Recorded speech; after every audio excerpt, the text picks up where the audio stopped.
Bienvenidos a la mejor asesoría educativa. En esta oportunidad comenzaremos a trabajar con ciclos especiales termodinámicos, pero ¿con qué ciclos vamos a trabajar? Veamos.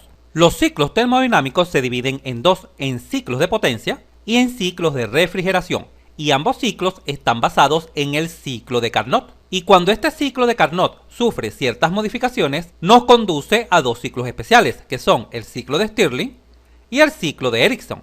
Obsérvese que en el ciclo de Stirling se sustituyen las dos etapas isentrópicas del ciclo de Carnot por dos de regeneración a volumen constante, mientras que en el ciclo de Ericsson se sustituyen las dos etapas isentrópicas del ciclo de Carnot por dos de regeneración a presión constante. Ya veremos en qué nos benefician estas modificaciones. Muy bien, vamos a centrarnos en estos dos tipos de ciclos, en los ciclos de potencia y en los ciclos de refrigeración. Comencemos con los ciclos de potencia. En nuestro curso analizaremos cuatro ciclos de potencia fundamentales: el ciclo Rankine, el ciclo de Brayton, también conocido como Joule-Floyd, el ciclo de Otto y el ciclo Diesel. Hoy daremos un breve resumen de cómo trabajan cada uno de estos ciclos, para que de tal forma en nuestros próximos videos, cuando desarrollemos ejercicios particulares de cada uno de estos ciclos, ya tengas en mente un esquema general de cómo funcionan. Fijemos nuestra atención en el ciclo Rankine. El fluido de trabajo es vapor a alta presión, por lo general vapor de agua. ¿En qué estado se encontrará nuestro fluido de trabajo? Se encontrará en dos estados. En parte del ciclo Rankine se encontrará en estado líquido y en otra parte se encontrará en estado gaseoso. El tipo de combustión, es decir, la forma en que se suministra calor al fluido de trabajo, es externa. Y ya veremos que el equipo responsable de suministrar este calor es una caldera. Vale destacar que en el ciclo Rankine, la turbina es uno de los componentes del ciclo, es decir, antes de que el fluido entre a la turbina es calentado de forma externa por otro dispositivo, el cual lleva por nombre caldera. Muy bien, continuemos. ¿Cuáles son las instalaciones o modificaciones que veremos en el ciclo Rankine? Veremos el ciclo Rankine simple ideal, cuyos equipos básicos fundamentales son una bomba, una caldera, una turbina y un condensador. Veremos el ciclo Rankine real, y acá debo mencionar una información muy importante. En el ciclo Rankine simple real, haremos uso de las eficiencias isoentrópicas o adiabáticas. Eficiencia isoentrópica o eficiencia adiabática son sinónimos. Ya este tipo de eficiencias se explicó en detalle en nuestro curso. ¿Te has perdido del video donde explicamos en detalle cómo calcular la eficiencia isoentrópica para los elementos que vamos a utilizar en estos ciclos? No te preocupes, acá en la mejor asesoría educativa siempre te dejamos todo a la mano.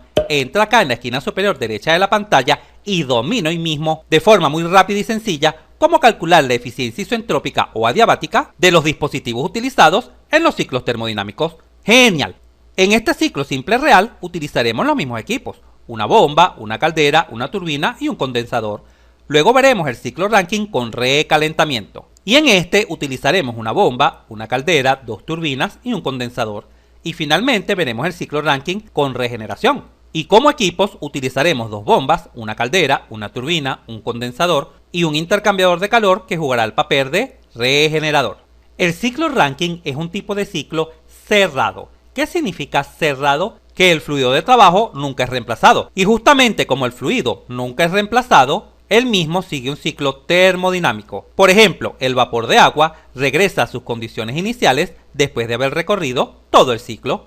Ahora veamos la forma de salida del trabajo y o potencia en el ciclo de Rankine. La turbina utilizada en el ciclo de Rankine por lo general aporta energía en forma de torque, y justamente por esta razón es que su principal aplicación es en el campo de la generación de electricidad en plantas termoeléctricas, ya que a esta turbina se acopla un generador. Entre las características fundamentales del ciclo Rankine tenemos que usan mucho espacio. Claro, se compone de varios equipos. La eficiencia de un ciclo de vapor siempre es menor que la eficiencia de un ciclo de gas. La temperatura máxima del vapor es de aproximadamente 550 grados centígrados. Y ojo, esta característica es muy importante. Requieren grandes cantidades de agua, por lo que su ubicación debe ser muy bien estudiada. No se pueden colocar en cualquier sitio. Siempre se debe tener en cuenta, para utilizar un ciclo Rankine, la ubicación cercana de una fuente que proporcione grandes cantidades de agua. ¡Genial! Ahora analicemos el ciclo Brayton.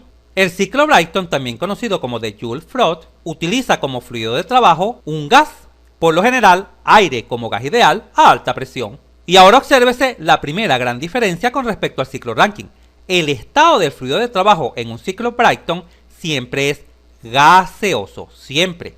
En cambio, en un ciclo Rankine, el fluido de trabajo se encuentra en dos estados, el líquido y gaseoso. Ahora obsérvese esta otra gran diferencia. El tipo de combustión en un ciclo Rankine es externa, pero en un ciclo Brayton es interna, ya que la turbina ejecuta todo el ciclo, es decir, contiene tres equipos, un compresor, una cámara de combustión y una turbina, también conocida como generador o motor. Vamos a detenernos un poco acá, ya que suele ser fuente de error esta confusión.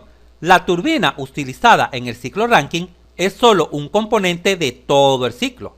Ya veremos que el ciclo Rankine lo componen varios elementos. En cambio, en el ciclo Brayton, la turbina es un solo equipo, uno solo, y dentro contiene tres equipos, tal como ya los mencionamos, compresor, cámara de combustión y un motor, generador o turbina. Quizás la confusión provenga de que el equipo también se llama turbina. Y dentro de la turbina hay otro elemento que también se llama turbina, pero mi opinión muy personal es que el elemento interno, en vez de llamarse turbina, deberíamos llamarlo generador o motor, ya que el papel es exactamente el mismo. Pero no te preocupes, porque cuando veamos los ejercicios del ciclo Rankine y ciclo Brayton, terminarás de comprender perfectamente cómo funciona este tipo de ciclos. Muy bien, dentro del ciclo Brayton veremos el ciclo simple ideal, el ciclo simple real, y recuerda que cada vez que nos hablen de real es porque se deberá utilizar la eficiencia isoentrópica o adiabática. Veremos el ciclo Brayton con regeneración, con interenfriamiento y con recalentamiento. Acá en esta columna puedes visualizar los elementos que utilizaremos en el ciclo Brayton, que son muy semejantes al del ciclo Rankine. ¿Cuál es la diferencia? Que en el ciclo Rankine utilizaremos una bomba para aumentar la presión del fluido, porque el fluido de trabajo en parte del ciclo se encuentra en estado líquido. En cambio, en el ciclo Brayton, acá, para aumentar la presión del fluido siempre se utilizará un compresor.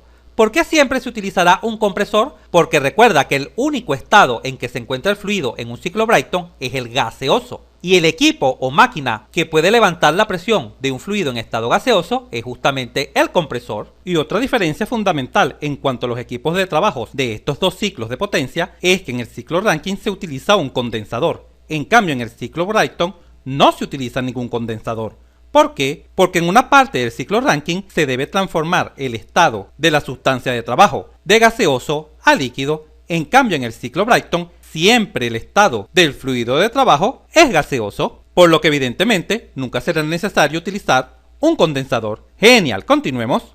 Ahora pon mucha, pero mucha atención. Veamos qué tipo de ciclo es el ciclo Brayton. El ciclo Brayton real es un ciclo abierto.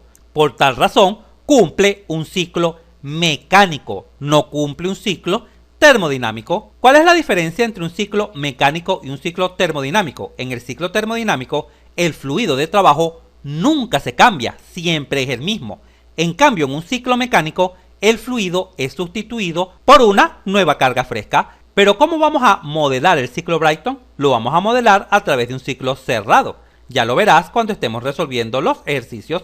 Y claro, cuando el ciclo es cerrado, cumplirá un ciclo termodinámico, ya que no habrá sustitución de una carga fresca del fluido de trabajo. Ahora pon mucha atención a este aspecto.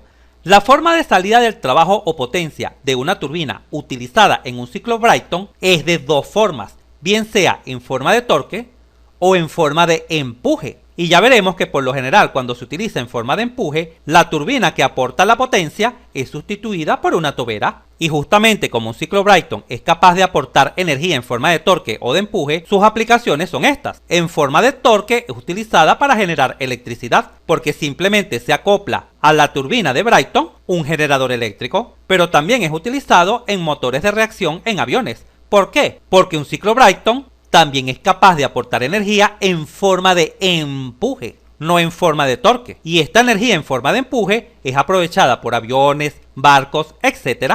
Y finalmente, observa acá las características fundamentales de un ciclo Brayton. Usan muy poco espacio. ¿Y por qué usan poco espacio? Porque la turbina Brayton es un solo equipo, lo cual la hace muy versátil, es decir, se puede ubicar en cualquier espacio en forma muy sencilla. En cambio, mover todos los equipos de un ciclo Rankine requiere de mucho, pero mucho mayor esfuerzo. Obsérvese que en líneas generales, la eficiencia de un ciclo de gas es mayor que la eficiencia de un ciclo de vapor. ¿Por qué? Porque la temperatura que puede alcanzar el gas en un ciclo es de aproximadamente 1500 grados centígrados. En cambio, en un ciclo Rankine, obsérvalo acá, es de 550 grados centígrados y en este momento te preguntarás, pero ¿por qué en un ciclo de vapor no podemos aumentar mucho más la temperatura? Porque esto afectaría la estructura de los álabes de la turbina y es por ello que al utilizar un ciclo de vapor hay que tener especial cuidado con qué temperaturas se está trabajando. Y finalmente, observa esta otra gran ventaja del ciclo Brayton.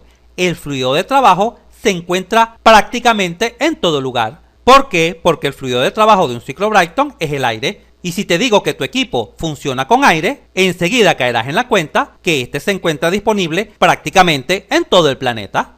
Muy bien, continuemos. Finalicemos esta breve explicación sobre los ciclos de potencia analizando un poco el ciclo de Otto y el ciclo diésel. Estos dos ciclos por lo general son utilizados en vehículos. Pero ¿cuál es la principal diferencia entre un ciclo de Otto y un ciclo diésel? La siguiente, el ciclo de Otto es el de encendido por chispa, es decir, se utilizan bujías en el motor para generar justamente esta chispa.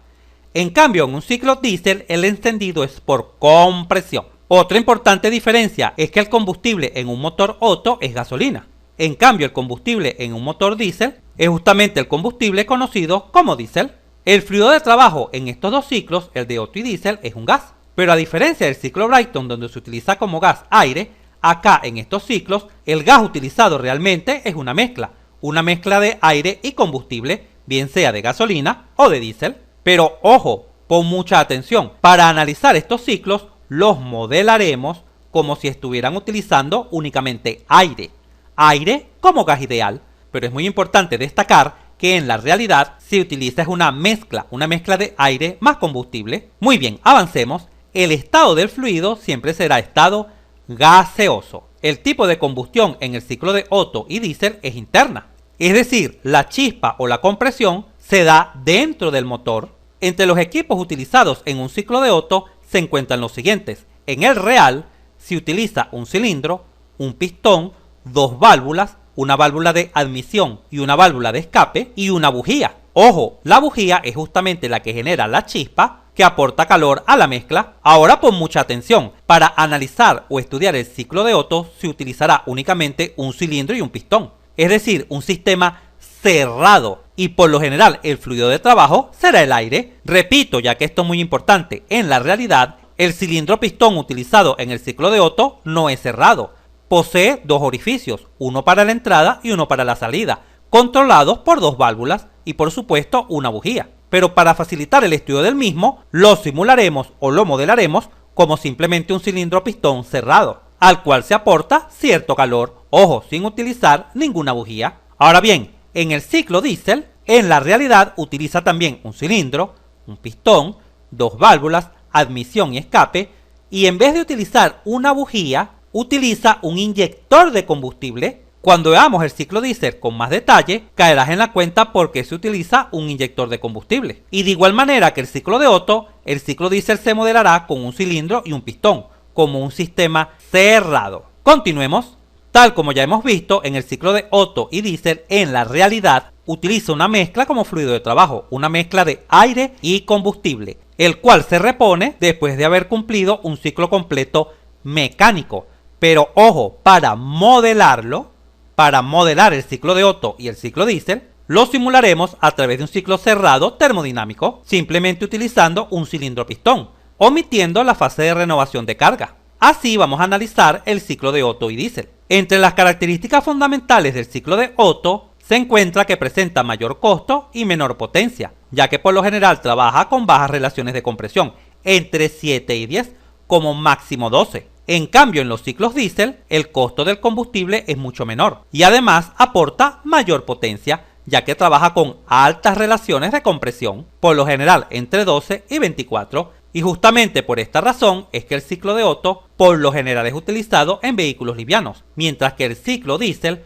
como es capaz de generar mayor potencia, es utilizado en vehículos pesados como transporte público, barcos, ferrocarriles, etc. Finalicemos los ciclos de potencia mencionando que existen ciclos combinados de gas y vapor. Pero no te preocupes, ya esto lo veremos en detalle en los ejercicios. Finalicemos el video repasando un poco los tipos de ciclos de refrigeración que veremos en este curso.